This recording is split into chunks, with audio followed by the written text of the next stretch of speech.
Olá, sejam todos muito bem-vindos ao canal. Um artigo do The New York Times de 79 descreveu essa história como sendo um dos casos mais intrigantes e convincentes de reencarnação no mundo ocidental. Dorothy, quando criança, teve uma experiência de quase morte e quando ela volta, ela diz que não está em casa, que é sua casa em outro lugar. Esse caso apresenta vários detalhes que parecem confirmar a história de que Dorothy foi uma sacerdotisa do Antigo Egito. Inclusive, egiptólogos e historiadores passaram décadas tentando provar que ela estava mentindo. Mas ela tinha informações que não tinha como ela saber. O que acaba fazendo com que a gente comece a se perguntar se ela realmente reencarnou. E mesmo que você não acredite no assunto, que você não acredite em reencarnação e ache que essa história toda foi inventada, apenas ouça e tente entender de que forma ela tinha as informações necessárias para chegar às suas diversas descobertas que ninguém mais tinha feito. Nesse vídeo vamos ver o desenrolar dessa história que deixa até os mais céticos sem respostas para todas as perguntas. Então, se você gosta de conteúdo criminal, misterioso e sobrenatural, aproveita agora para se inscrever aqui no canal e ativar o sininho de notificações para que você não perca nenhum conteúdo novo. Eu sou a Márcia Gândara, esse é o Relatos Sombrios e vamos para o vídeo de hoje.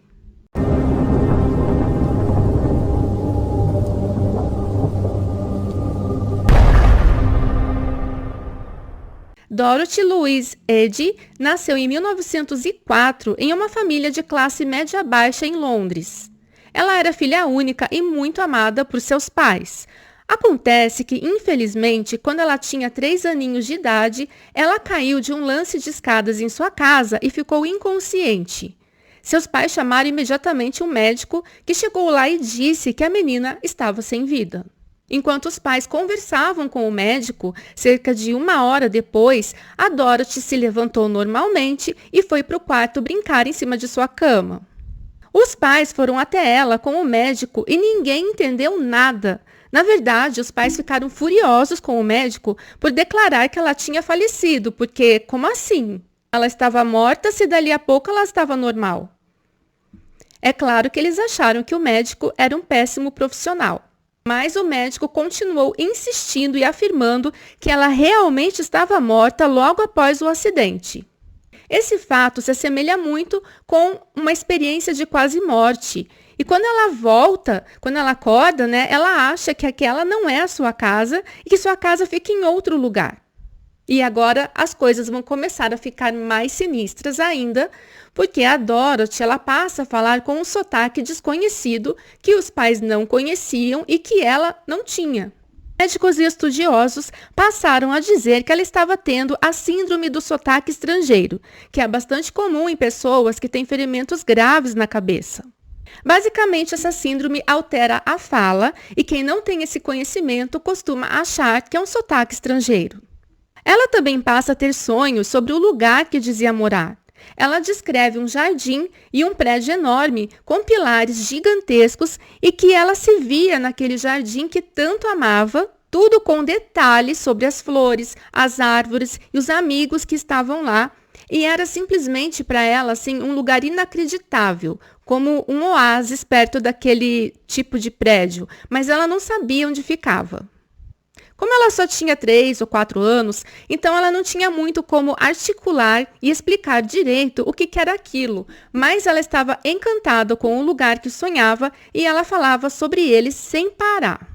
Então, um dia, a mãe dela descobre que o que ela está descrevendo é um lugar no Antigo Egito, porque a menininha não parava de fornecer informações de como ajudava em escavações arqueológicas que levaram a inúmeras descobertas. Claro que tudo dentro do linguajar da criança.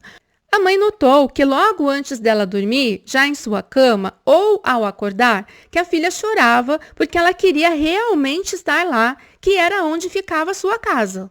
E a mãe dizia, mas filha, você está em casa. E ela respondia que não, que aquela não era sua casa, que a casa dela ficava naquele jardim, ao lado daquele prédio muito alto. Foi nessa época que os pais levaram a filha até o famoso Museu Britânico, onde tem uma exposição enorme sobre o Antigo Egito montada. E quando eles entraram no museu, a Dorothy ficou imediatamente atraída por aquela parte.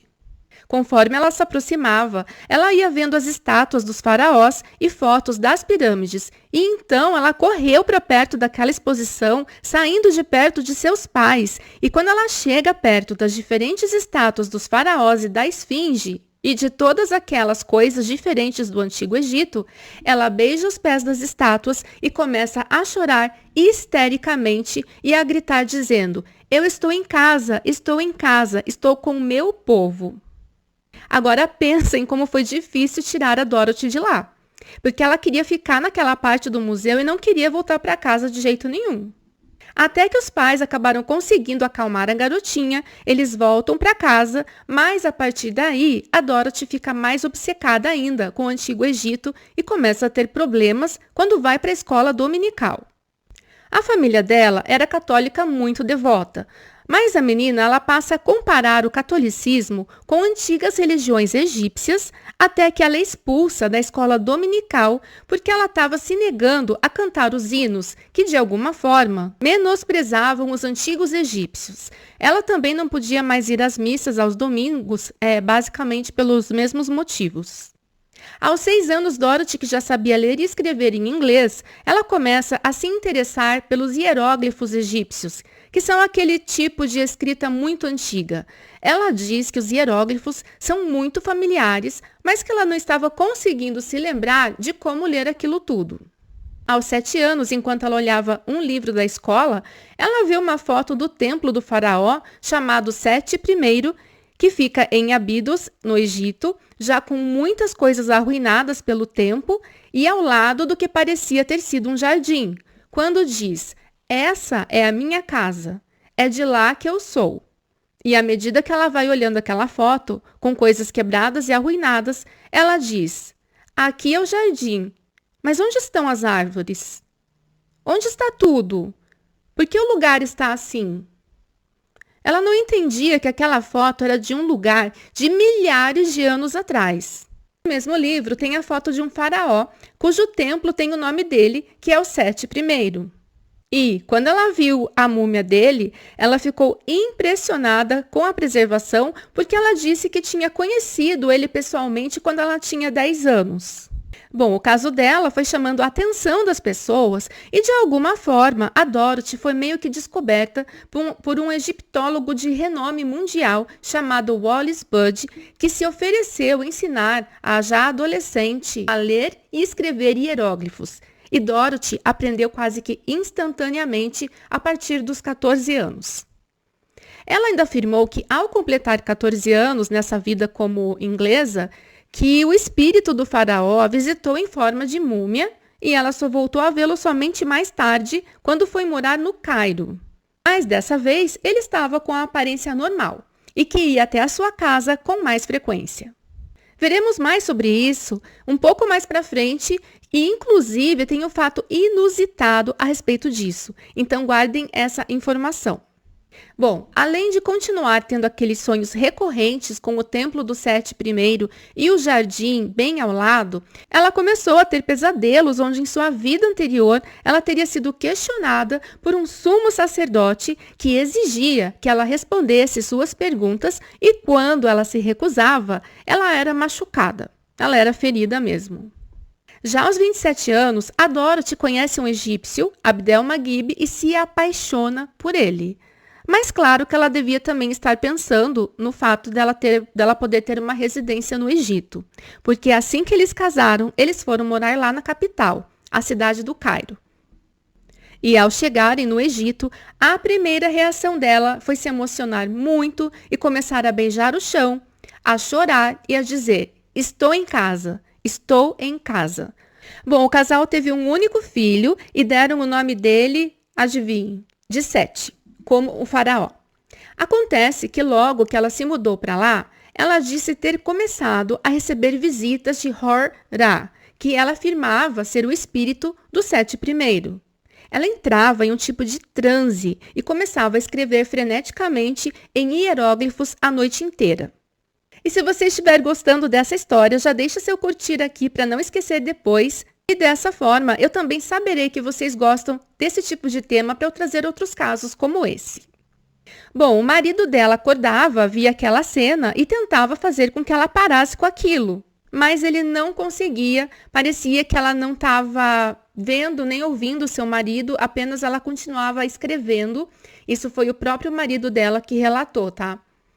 Ela alegava que aquele espírito ia ditando para ela coisas de sua suposta vida no Antigo Egito, que seu nome era Bent-Trit e que viveu 3.000 anos antes, na época do faraó Sete I, e que vivia dentro do templo, com um jardim ao redor, e que reencarnou como Dorothy Eddy. Após um ano escrevendo em transe, ela já tinha 70 páginas escritas de quem afirma ter sido e de como foi a sua vida.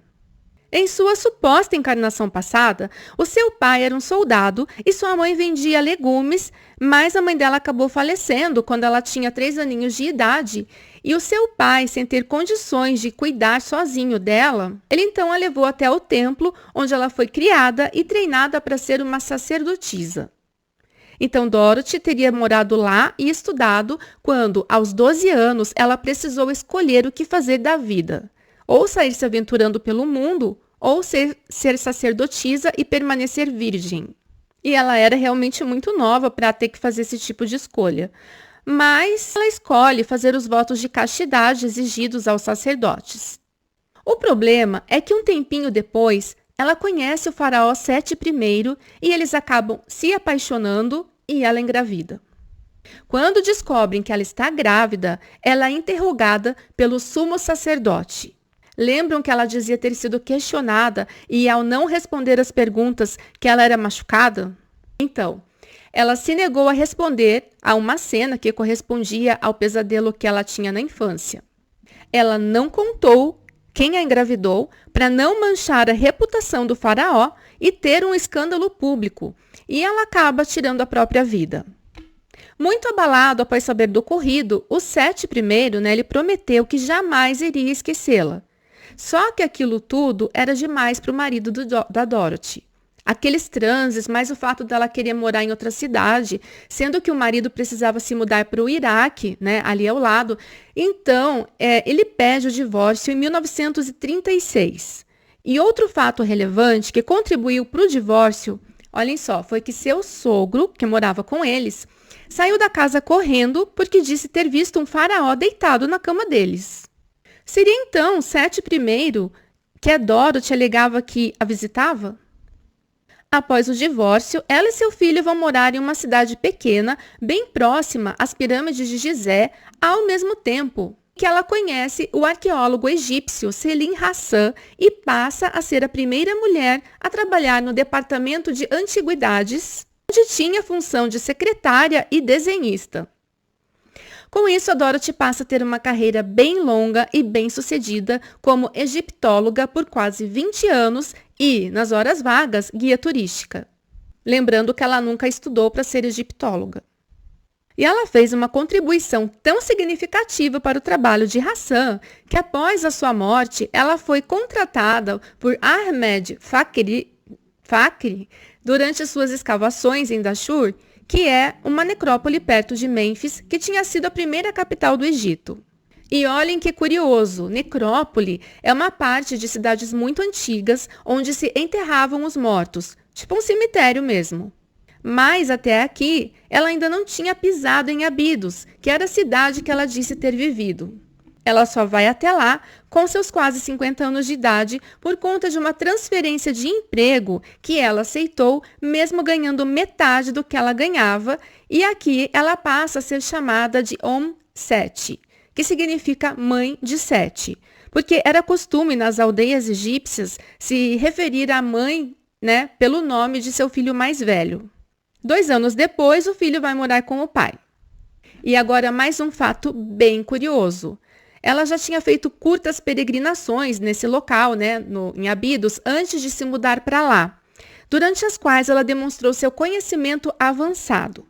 Acontece que em uma dessas viagens ao templo, o inspetor-chefe do Departamento de Antiguidades, que sabia de suas alegações, decidiu testar a Dorothy, pedindo que ela ficasse em frente a pinturas murais específicas na mais completa escuridão. Ela foi instruída a identificar as pinturas com base em seu conhecimento prévio como sacerdotisa do templo. Resultado?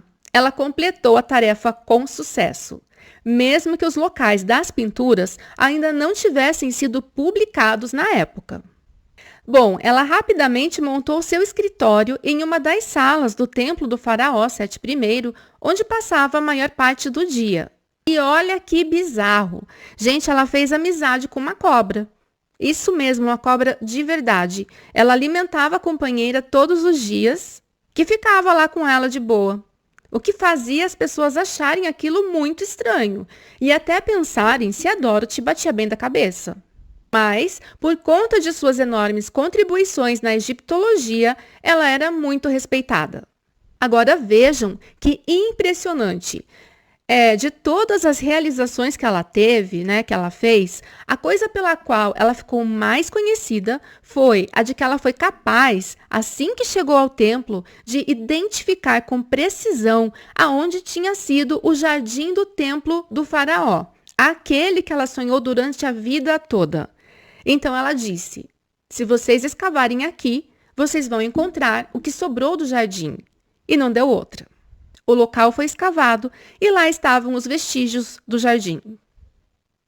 E ela tinha descrito parte por parte dele, os lugares de determinadas árvores, onde tinham coisas comestíveis, e de fato eles confirmaram tudo isso que ela disse.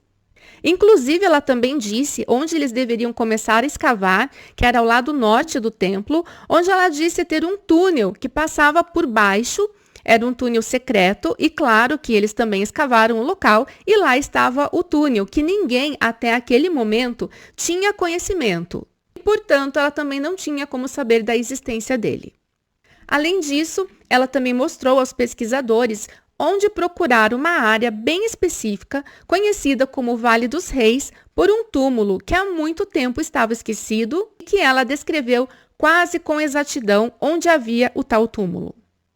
Apesar dos pesquisadores serem muito céticos a respeito de reencarnações, de pensarem que ela podia ser uma pessoa louca com vários delírios, aquilo tudo podia ser uma farsa muito bem elaborada, eles não podiam negar o fato dela ser familiarizada com tanto conhecimento. Mas ainda tem mais. Logo antes dela falecer em 81, aos 77 anos, ela disse ter um segredo embaixo da sala que ela usava no templo, que havia uma câmara secreta e um segredo lá. Infelizmente, ninguém nunca desceu lá, porque ninguém sabia, na verdade, exatamente por onde começar a procurar. Então, essa parte até hoje a gente não sabe se é verdade. Também pouco antes de falecer, Sete recebeu a equipe de filmagens da National Geographic em sua residência em Abidos. Apesar de ser difícil acreditar que ela tenha reencarnado, quais outras hipóteses poderiam explicar essa história toda?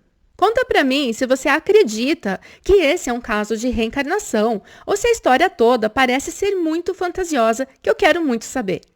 Mais uma vez, não esqueça de deixar o seu curtir e compartilhar o vídeo com pessoas que você sabe que também gostam desse tipo de conteúdo.